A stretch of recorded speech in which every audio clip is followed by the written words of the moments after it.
성도님도 혹시 꿈이 있으십니까? 네, 자식 다 키워놓고 노후를 준비하는 사람에게 꿈이 있으십니까? 물어보니 조금 당황해 하시는 것 같습니다. 조금 공감하실 수 있는 단어로 다시 여쭤보겠습니다. 어떤 것에 관심이 있으십니까? 청소년들과 함께 예배를 하다 보니 그 아이들에게 관심이 많이 갑니다. 제가 청소년들에게 가장 궁금한 것은 그 아이들의 꿈이었습니다. 꿈이 없다라고 과거형으로 말씀드리는 것은 제가 아이들에게 질문하고 궁금해하는 그 포인트가 조금 달라졌기 때문입니다. 청소년들이 어떤 꿈을 많이 꾸는지 아십니까? 청소년들 대부분은 꿈이 없습니다. 꿈을 생각할 틈도 없습니다. 내가 뭘 좋아하는지, 무엇을 하고 싶은지 그런 것들을 고민해 볼 틈 없이 공부하고 성적 관리하며 학업에 매이다 보니 꿈이 뭐냐라고 물어보면 대부분의 아이들이 모르겠습니다, 없습니다 라고 대답합니다. 그러한 대화를 몇 번 나눈 이후에 저는 아이들에게 질문하는 포인트가 조금 바뀌었습니다. 먼 미래의 꿈이 아니라 현재 가까운 미래에 대한 꿈을 질문합니다. 꿈이라는 것이 거창한 것 같지만 그렇지 않습니다. 네가 오늘 나를 만났는데 목사님하고 뭐가 먹고 싶니? 그게 그 순간의 꿈입니다. 중간고사가 끝나면 친구하고 뭐하고 놀고 싶니? 그게 중간고사가 끝나고 이루고 싶은 그 아이의 꿈입니다. 그러한 대화를 통해서 현재 관심 가지고 있는 것이 무엇인지, 고민하고 있는 것이 무엇인지 알아보면서 그것을 위해서 기도해주고 있습니다. 꿈은 청소년 때에, 청년 때에 먼 미래를 보면서 내가 어른이 되면 저런 사람이 돼야지, 그것만이 꿈이 아닙니다. 현재 우리가 관심 가지는 것, 그리고 내가 이루고 싶어 하는 것, 그것이 우리 모두에게 꿈이 됩니다. 어떤 특정한 때에 특정한 시간에만 있는 것이 아니라 항상 우리에게는 그러한 것들이 있습니다. 저는 지금 이 시간 이 자리에서도 꿈이 있습니다. 하나님의 말씀을 온전히 선포하는 것이 이 자리에서 저의 꿈입니다. 이제서야 표정에 그러면 저도 꿈이 있습니다 하시는 얼굴들이 보입니다. 어떤 것에 관심을 가지고 있으십니까? 사람들은 누구나 다 관심이 있습니다. 작은 것이든 큰 것이든 관심이 다 있습니다. 그리고 그 관심을 가지기 위해서, 내가 관심 가지는 그 무언가를 이루어내기 위해서 부단히 노력하는 것이 우리 대부분 사람들의 삶의 모습입니다. 출근하실 때는 어떠한 관심을 가지십니까? 오늘 별 탈 없이 잘 업무 마무리하고 퇴근했으면 좋겠다, 그런 관심을 가지고 출근길에 나섭니다. 퇴근할 때는 어떠신가요? 편히 쉴 수 있는 집을 그리며 퇴근합니다. 저녁 장을 볼 때는 우리 가족들이 무엇을 좋아할까, 어떤 재료가 신선해서 오늘 어떤 저녁을 만들까, 온통 거기에 관심이 쏠려 있습니다. 우리의 관심이 이 정도만 된다면 얼마나 행복하겠습니까? 우리의 소소한 일상을 조금 들여보면 별 것 없이 정말 편안하게 볼 수 있는 그런 영화와 같은 삶의 모습들입니다.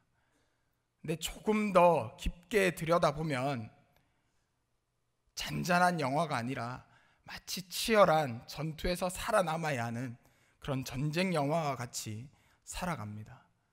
왜 우리가 그렇게 치열하게 살아가는 것일까요? 사람들은 꿈을 꾸고 행복한 삶을, 복받는 삶을 살기를 원합니다. 하지만 우리가 지어진 모습과 우리가 갈망하는 그 모습이 다르기 때문에 우리의 삶의 방향이 창조된 방향과 다르기 때문에 그러한 치열한 삶을 살 수밖에 없는 것입니다.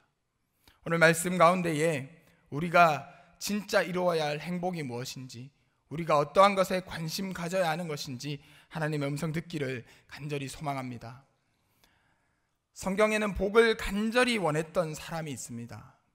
너무 간절히 원해서 정말 치밀하게 노력하며 계획하여서 그 복을 성취한 사람이 있습니다.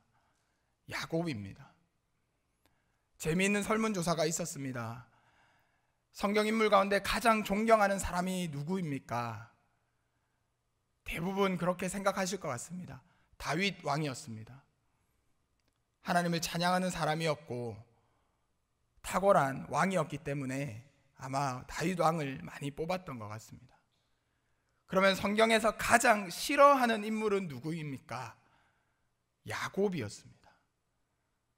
나의 모습과 정말 비슷하다는 그런 응답들이 많이 나왔습니다. 열심히 기도하지만 기도보다 나의 관심대로 살아갔던 야곱의 모습이 내 모습처럼 보여서 싫다는 겁니다. 야곱은 태어날 때부터 간절함을 가지고 태어났던 사람입니다. 쌍둥이로 태어났습니다. 당연히 먼저 나가는 사람이 있겠죠. 형 에서의 뒤꿈치를 잡으며 먼저 나가고자 하는 간절함을 보였습니다. 야곱의 유년기가 어땠는지는 우리 알 수 없습니다. 하지만 성경에서는 야곱이 어머니 리브가의 사랑만 받았다라고 기록하고 있습니다. 고대 근동 사회에서 아버지의 사랑은 절대적인 것입니다. 하지만 야곱은 그 사랑을 받지 못하고 형 에서만 그 사랑을 받았습니다. 유목 생활을 하는 그들에게 남자는 강하고 거칠어야 합니다. 그래야 가족을 지킬 수 있고 생계를 꾸려나갈 수 있습니다. 하지만 성경은 야곱이 얌전하였고 집에 거하는 사람이었다라고 기록합니다. 당연히 사람들의 주목을 받지 못했고 더 많은 애정과 집착을 가지게 되었을 것입니다. 그러다가 이 야곱의 삶을 완전히 바꿔버리는, 형의 에서의 삶까지 완전히 바꿔버리는 사건이 발생합니다. 장자권의 사건입니다. 장자권이 무엇입니까? 첫째 아들 장남에게 주어지는 권리가 장자권입니다. 여러 가지 축복이 있을 것입니다. 하나님의 축복을 바라는 기도도 있을 것이고 그 부족 가운데서 어떠한 위치를 가지는 것도 있을 것입니다. 그 가운데 하나가 유산에 관한 것입니다. 고대 사회에서 유산을 나누는 전형적인 방법이 있습니다. 아버지는 자신의 재산을 자녀들의 숫자에서 1을 더한 수로 나눕니다. 이삭의 경우 야곱과 에서가 있었으니 2가 아니라 1을 더해서 3으로 자신의 재산을 나눕니다. 그리고 한 덩이씩 자식에게 나누어 줍니다. 남은 하나는 장자에게 더 줍니다. 그것이 그때 사회의 유산을 나누었던 전형적인 방법이었습니다. 야곱이 무엇을 원했는지는 알 수 없습니다. 하나님의 축복을 사모했는지 유산을 가지고 싶었는지 알 수 없습니다. 하지만 야곱은 그 축복을 받을 수 없는 사람이었습니다. 장남이 아니었습니다. 그럼에도 불구하고 그 장남의 축복을 간절히 원했던 것이 야곱이었고 그 축복을 가지기 위해서 치밀하게 계획을 세웁니다. 상대로부터 내가 원하는 것을, 원하는 대답을 얻을 수 있는 상황이 여러 가지 있겠지만 크게 두 가지가 있습니다. 첫 번째, 상대방이 매우 기분이 좋을 때입니다. 자녀들이 언제 용돈 달라고 합니까? 기분 좋게 퇴근했을 때 용돈 달라고 합니다. 그러면 거의 부모님들 용돈 묻지 않고 주십니다. 또 한 가지 방법은 상대방이 매우 지치고 힘들어서 다른 것을 생각하지 못할 때 질문하는 겁니다. 야곱은 두 번째 방법을 택했습니다. 에서가 가장 힘들 때에 장자권에 대해서 계약을 맺기로 결정합니다. 하루하루 날을 기다렸을 겁니다. 유독 더 더웠던 날을 기다렸을 겁니다. 사냥이라는 것이 매번 성공하는 것이 아니니 실패하는 날을 기다렸을 겁니다. 그날은 유독 태양이 강하게 내리쬐고 에서가 불행히도 사냥에 실패한 날이었습니다. 더운 태양 가운데서 사냥을 실패한 에서 굶주린 배를 지고 터벅터벅 걸어 들어왔습니다. 야곱이 기다리던 날이었죠. 형이 얘기합니다. 배고프지? 맛있는 팥죽 끓였는데 이거 줄 테니까 장자의 축복 나에게 넘겨라. 당장 배고픔을 참지 못했던 에서는 당연히 팥죽과 장자의 축복을 바꾸어 버립니다. 첫째 아들에게 주어지는 권리, 하나님의 축복일 수도 있는 그 권리를 어떻게 그렇게 소홀하게 여기느냐? 당연히 죄일 수 있습니다. 하지만 우리가 그렇다고 에서를 쉽게 정죄할 수 있겠습니까? 우리가 눈앞에 보이는 당장 나에게 필요한 것, 그것을 갖기 위해서 살아가는 모습이 우리의 모습인데 에서가 그때 그것을 바꾸었다고 우리가 쉽게 에서를 정죄할 수 있겠습니까? 그렇게 에서에게 장자의 축복을 받은 야곱은 형을 피해서 이후에 밧단 아람으로 외삼촌 라반의 집으로 갑니다. 거기서도 똑같은 삶을 살았던 야곱입니다. 아내를 얻는 것에 이런저런 우여곡절이 있었지만 어쨌든 많은 자녀들을 낳으면서 행복한 삶을 살았습니다. 그러다가 점점 재산이 많아지니 삼촌이 자신을 대하는 모습이 달라 보입니다. 목숨의 위협을 느끼기 시작합니다. 내가 여기를 떠나야겠다 결심하고 이제 그의 관심은 삼촌의 재산으로 돌아갑니다. 장자의 축복에 관심을 가지며 그것을 가지기 위해서 치밀하게 세웠던 그 계획, 이제 삼촌의 재산을 더 가지기 위해서 치밀하게 계획을 세웁니다. 그 계획에 성공하고 삼촌의 재산을 일부 받아서 이제 자신의 길을 걸어가는 야곱입니다. 야곱의 이 삶의 모습이 어떠해 보이십니까? 전 좀 안타까워 보입니다. 자신의 관심, 그것이 무엇이기에 저렇게 피곤하게 살아야 할까? 우리가 어떠한 관심을 이루기 위해서 열심히 노력하다가 어떨 때 정말 허무할 때 있지 않으십니까? 이게 뭐라고 내가 이렇게까지 애썼을까? 제가 얼마 전에 받았던 시집이 한 권 있습니다. 중학생이 쓴 시집인데요. 거기에 행복이라는 제목으로 이렇게 기록되어 있습니다. 행복을 찾으려 아등바등 살고, 행복을 찾으려 눈물을 흘리고, 행복을 찾으려 애써 가진 행복 잃지 마세요. 행복을 찾는 우리의 모습이 아등바등거리고, 행복을 찾는 우리의 모습이 가진 행복마저 잃어버릴 정도로 눈물 흘리며 힘들게 무언가를 쫓아가고 있다는 그러한 표현입니다. 오늘 시편 기자도 그렇게 간절하게 아둥바둥거리며 쫓아가는 관심이 있습니다. 바로 하나님입니다.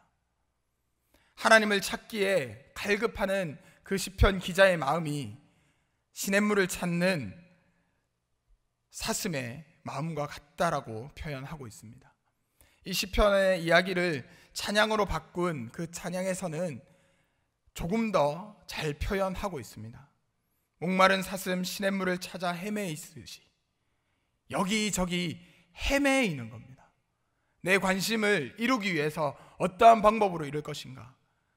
내가 행복을 찾기 위해서 이리저리 헤매이며 다니는 것입니다. 어떠한 것을 찾아 헤매 보셨습니까? 야곱처럼 내가 원하는 것을 찾아 헤매셨습니까? 아니면 시편 기자처럼 하나님을 찾아 헤매 다니셨습니까? 우리 그렇게 하나님을 찾아본 경험 다 있지 않으십니까? 예배 자리마다 나오고 기도 모임이 있다고 하면 혹시 늦지는 않을까 서둘러 챙겨 나온 적 있지 않으십니까? 하나님의 말씀이 송이꿀보다 달다는 그 찬양의 가사가 진짜 나의 고백이 되어서 말씀을 읽을 때에, 말씀을 들을 때에 감격했던 경험 다 있지 않으십니까? 한국 사람들은 더 유별난 것 같습니다. 집회가 마치면 바로 집으로 돌아가지 않습니다. 3, 4, 5 모여서 오늘 말씀에 나는 이것에 은혜 받았다. 가정의 문제를 가지고 기도하고 있었는데 길이 조금 보이는 것 같다. 서로 간증하며 나누다가 또 기도를 합니다. 그런데 지금은 어떠하십니까? 여전히 그렇게 하나님을 간절히 찾고 계십니까? 아니면 이전에 내가 그런 경험이 있었으니 내가 그렇게 하나님을 간절히 찾아본 적 있으니 그 신앙으로 나는 지금도 버틸 수 있다, 그렇게 하나님 앞에 나아가십니까? 4절 말씀에 보면 시편 기자도 과거를 회상하고 있습니다. 시편 기자도 예전에는 여러 사람들과 함께 하나님 앞에 나아갔었다라고 기록합니다. 기쁨으로 감사함으로 예배했다라고 이야기를 합니다. 예배의 자리로 가면서, 집으로 돌아가면서 그 길에서 불렀던 찬양이 있었습니다. 집에서 하나님의 말씀이 계속 맴돌아서 읽었던 그 성경, 하나님의 음성을 더 듣고 싶어서 간절히 했던 그 기도의 자리들을 회상하고 있습니다. 그랬던 시편 기자가 지금은 왜인지 모르게 하나님을 간절히 찾고 있습니다. 그 자리에 더 나아가지 못했던 시편 기자, 간절히 하나님을 찾고 있습니다. 지금 그의 옆에는 하나님을 예배하는 자리가 아니라 자신의 신앙을 비웃는 사람들이 가득 차 있습니다. 사람들이 종일 시편 기자에게 이렇게 이야기합니다. 사람들이 종일 내게 하는 말이 내 하나님이 어디 있느뇨 하오니, 그 말을 들은 시편 기자는 내 눈물이 주야로 음식이 되었도다라고 고백합니다. 시편 기자는 지금 바벨론의 포로가 된 상황입니다. 예전같이 예배할 수 없고 예전에 하나님을 마음껏 찬양했던 그 신앙의 자리로 갈 수 없습니다. 이제 주변에는 바벨론의 우상을 섬기는 사람들이 가득 차 있고 그 가운데서 자신의 신앙을 비웃는 사람들만 가득합니다. 고대의 전쟁은 신과 신의 전쟁입니다. 우리나라가 섬기는 신과 저 나라가 섬기는 신의 전쟁이 고대의 전쟁입니다. 그러니 바벨론 사람들에게는 그들의 신이 여호와 하나님을 이기고 그 백성들을 포로로 잡은 모습이었던 것입니다. 그래서 그들은 조롱합니다. 천지를 지었다는 그 하나님이 어디 계시느냐? 왜 하나님은 너희가 이렇게 힘들어하는데 침묵하고 계시느냐? 온 세상을 만든 그 하나님께서 왜 너희를 구원하지 않고 버려두시느냐? 간절히 하나님을 찾던 그에게는 생명의 물 같은 하나님이 아니라 눈물만이 남아있는 모습입니다. 현재를 사는 우리의 모습도 이 시편 기자처럼 영적으로 바벨론 포로의 삶을 살아가고 있습니다.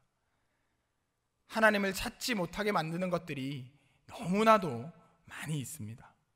일상에 가득합니다. 저렴하게 갈 수 있는 여행 특가들은 항상 주말을 끼고 있습니다. 주말만 되면 어떻게 그렇게 모임이 많이 생기는지 예배에 나오는 것 때문에 모임을 가지 못할 때가 많습니다. 물질의 정욕, 안목의 정욕들이 우리를 사로잡고 있습니다. 사업을 할 때, 직장 생활을 할 때 우리의 신앙을 흔드는 수많은 유혹거리들이 있습니다. 그때마다 우리의 마음이 어떠한지 다시 한번 돌아봤으면 좋겠습니다. 시편 기자처럼 간절히 하나님을 찾으며 부르짖고 있는지, 아니면 오늘도 수없이 흔들리며 살아가는지 하나님 앞에 우리의 모습을 다시 한번 점검해 보아야 할 것입니다. 시편 기자와 같은 간절함이 있어도 우리의 일상은 하나님과 동행하기 힘든 시대를 살아가고 있습니다. 그런 우리가 야곱처럼 욕심에 사로잡혀 있으면 어떠한 삶을 살 수밖에 없겠습니까? 죄악된 삶을 살 수밖에 없습니다. 야곱의 열심은 자신의 관심을 쫓는 열심이었습니다. 야곱은 둘째로 태어났기에 장자의 축복을 당연히 받을 수 없는 사람이었습니다. 하지만 그는 그 장자의 축복을 탐내고 그것에 집착하였습니다. 형을 속여서 부당한 방법으로 축복을 받았습니다. 아니요, 그것이 하나님의 뜻이었습니다. 하나님이 야곱의 이름을 이스라엘로 바꾸어 주시고 한 민족을 부르셨습니다. 그렇게 말할 수 있겠습니까? 하나님의 뜻이 남을 속이고 이루어지는 것입니까? 하나님의 일이 부당한 방법으로 하는 일입니까? 하나님의 나라가 나의 욕심으로 채우는 것입니까? 그렇지 않습니다. 야곱의 이 이야기는 하나님의 일을 이루어가는 방법이 아니라 하나님 나라를 이루어가는 방법에 대한 이야기가 아닙니다. 야곱의 장자권을 얻은 이 이야기는 사람의 연약함, 사람의 죄악을 하나님께서 어떻게 변화시켜 가시는가에 대한 이야기입니다. 죄성밖에 없는 우리가 어떻게 변화되어야 하는가, 하나님께서는 그 이야기를 우리에게 해주시는 것입니다. 우리가 가장 먼저 변해야 하는 것은 관심입니다. 어디에 관심을 두고 살아가십니까? 오직 하나님께만 관심을 두기를 소망합니다. 제목만으로 우리의 신앙에 많은 도움이 되는 책이 있습니다. 예수님이라면 어떻게 하셨을까? 한 번쯤 다 들어보셨죠? 혹시 읽어보셨나요? 저는 읽어보지는 못했습니다. 그런데 기도하며 어떠한 결단을 내려야 할 때에, 또 고민이 있을 때에 종종 이 책의 제목이 떠오릅니다. 예수님이라면 어떻게 하셨을까? 그 고민을 하는 것이 신앙생활입니다. 내 관심 앞에 그 고민을 하는 것이 제자의 삶입니다. 어떻게 해야 할지 모를 때에, 관심 가는 것이 하나님보다 커져갈 때에 예수님이라면 어떻게 하셨을까 고민하며 하나님의 뜻을 찾아가는 것이 제자의 삶을 살아가는 모습입니다. 예수 그리스도의 관심은 오직 하나님께만 있었습니다. 오직 하나님 나라를 이루는 것에만 예수 그리스도의 관심이 있었습니다. 하나님 나라를 이루기 위해서 이 땅에 오셨고, 하나님 나라를 선포하기 위해서 사람들을 만나고 사랑하셨고, 하나님 나라를 이루기 위해서 십자가에서 못 박혀 죽으시며 우리 모든 죄의 문제를 해결하셨습니다. 예수 그리스도의 관심이 어찌나 하나님께만 향해 있었든지 십자가 그 고통의 가운데서도 하나님을 찾았습니다. 그렇게 하나님께 관심을 두면 우리는 시편 기자의 그 고백처럼 우리도 고백할 수 있습니다. 그가 우리에게 이렇게 이야기합니다. 너는 하나님께 소망을 두라. 하나님께 소망을 두었을 때 시편 기자는 하나님을 여전히 찬송할 수 있다라고 이야기합니다. 영적으로 우리를 가두어 버리는 것이 이 세상의 풍토입니다. 하나님을 바라보아야 할 우리의 시선을 안목의 정력으로 가려버리는 것이 우리가 살아가는 세상의 모습들입니다. 우리 귀에 들려져야 할 하나님의 사랑스러운 음성, 우리가 듣고 간절히 붙들고 마음에 새겨야 할 예수 그리스도의 그 복음의 말씀, 우리가 걸어가야 할 성령님의 그 빛, 그것을 다 가려버리는 것이 이 세상의 어둠과 죄악들입니다. 그럴수록 우리가 더 해야 하는 것이 하나님께 관심을 두는 것입니다. 하나님께 관심을 두기 위해서 간절히 말씀을 붙들고 기도하는 우리 모두가 되기를 소망합니다. 나니아 연대기라는 유명한 소설을 쓴 C.S. 루이스라는 사람이 이러한 이야기를 했습니다. 자기 전에 기도하는 것이 가장 어리석은 일이다. 자기 전에 기도하지 말라는 이야기가 아닙니다. 기도해야 합니다.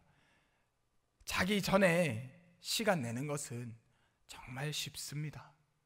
내가 눈 감고 눕기 전에 잠깐 시간을 더 내는 것 정말 쉽습니다. 하지만 바쁜 일상 가운데에 시간을 내어서 기도하는 것은 정말 어렵습니다. 이러한 책의 제목도 있지 않습니까? 바쁠수록 더 기도합니다. 바쁘면 더 일해야지, 바쁘면 내 삶을 더 채워나가야지, 그것이 세상의 이치고 그것이 살아가는 바른 방법이라고 말하며 우리의 신앙을, 우리의 눈과 귀를 가리는 것이 세상의 목소리입니다.